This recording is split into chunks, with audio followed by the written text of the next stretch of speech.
Good morning and welcome back to Public Affairs on Peach. This morning we're taking a look at dating violence in teenage relationships. A new study out there released at the end of March reveals that many 7th graders are experiencing physical, psychological, and electronic dating violence.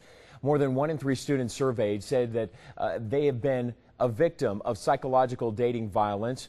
1 in 6 say that they have been physically abused. Middle school is a crucial time, of course. It's those early teen years when young people form their ideas. It's a time when teenagers should learn what behaviors are and are not acceptable in dating relationships. One organization here in Atlanta is targeting 11 to 14-year-olds in hopes of promoting healthy relationships. Dr. Melissa Kotke is involved in an organization. It's called Start Strong Atlanta. She's also the medical director of the Grady Health System Teen Services Program Clinic.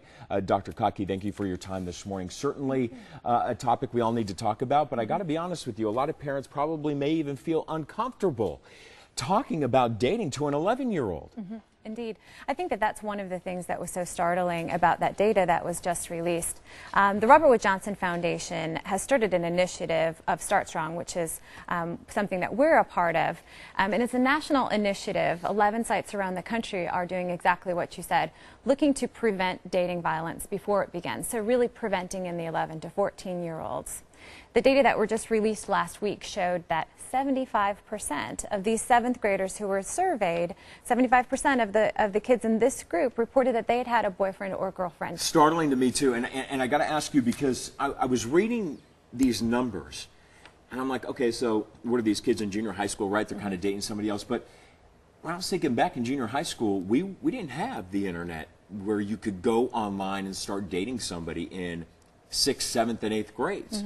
Kids today do. They've got cell phones. They can text message. They've got Facebook. They've got Twitter. This is something that you guys have to almost do a reapproach and figure out how to get this issue across to them.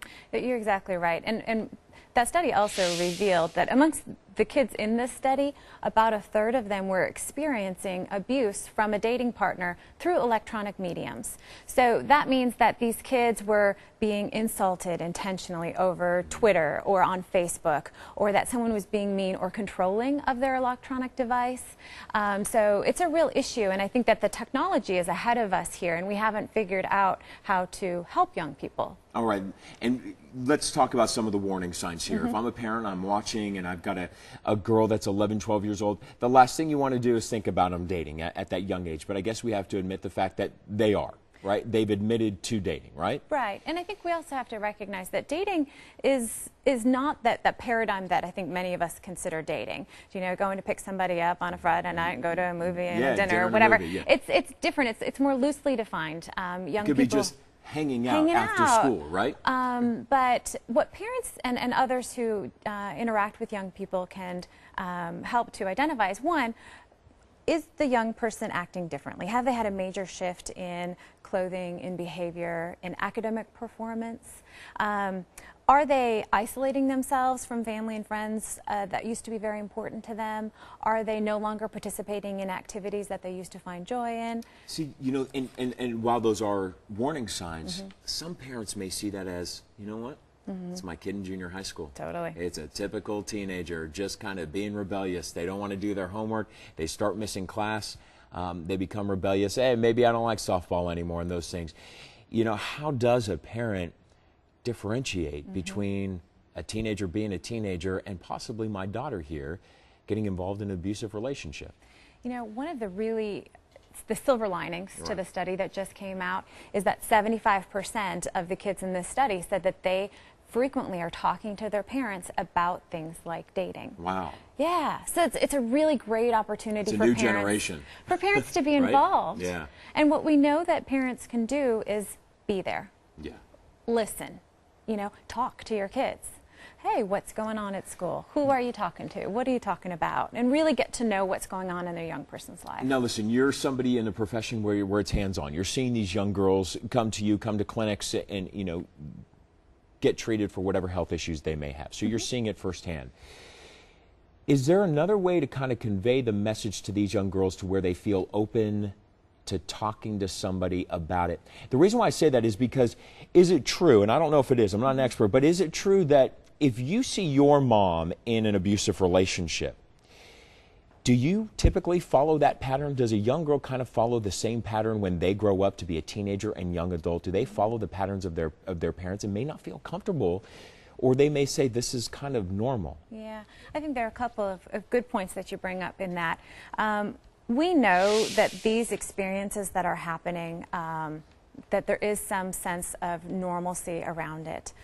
In that study that we were just talking about, the 7th graders, 37% of them said that they had seen physical violence between boyfriends and girlfriends. So kids are seeing this in their schools, they're seeing it from their other friends. Now they're seeing it within their peers. They're seeing it sometimes at home, and they are certainly seeing it in the media. Yeah. So we see it everywhere, and I think that we as a community, we're talking about it. We need to talk about it, and I think that the solutions need to be multifaceted as well. We cannot just do media changing. You know, we need multiple levels. We need to include parents and schools and community organizations and healthcare and all of these things that are helping. How do you get somebody, she's 16, 17 years old, 18 years old, about to go off to college, right?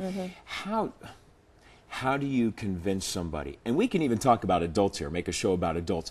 Sure. How can you convince somebody to get out of an abusive relationship once they're in it?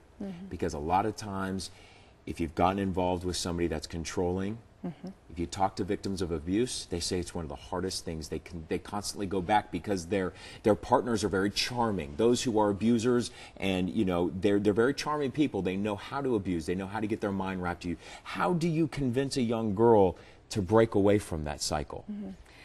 You're right. This is a very, very complex issue. It's really hard.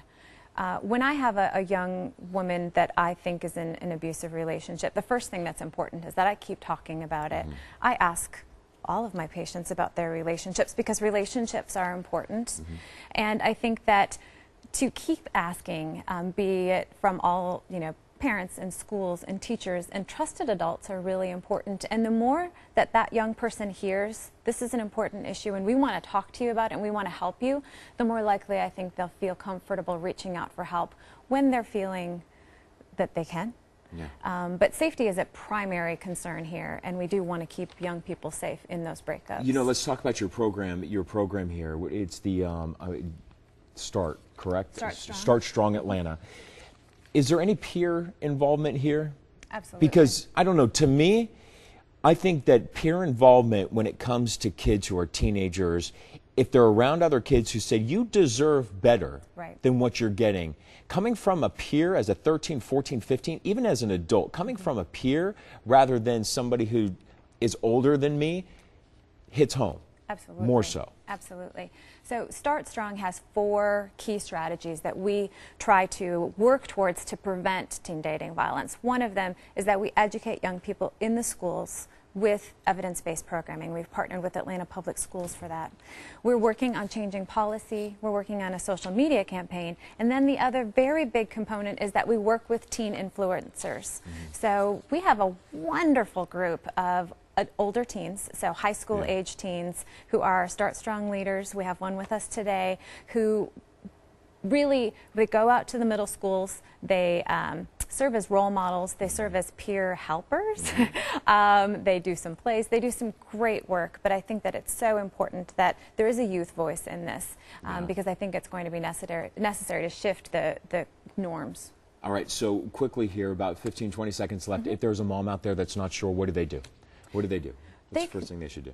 Keep talking to their kid. They can go to startstrongparents.org that has tips for parents as far as talking to young people about things that they might not be immediately comfortable doing. Yeah, so parents, it may feel uncomfortable. You may not want to admit the fact that your 11-year-old or 12-year-old is going to be dating. It's not like the old school way of dating that we used to know. And we got to kind of move on with the times, right? With social media, and just know that it's out there and to talk about it so your daughter doesn't have to get involved in a bad relationship. Dr. Melissa Cockey, thanks for your time this morning. We appreciate it. Thanks so much. And coming up, hear from a teenager who has been through the Start Strong program. What she learned, how they're helping other teenagers about healthy relationships. That story when we come back.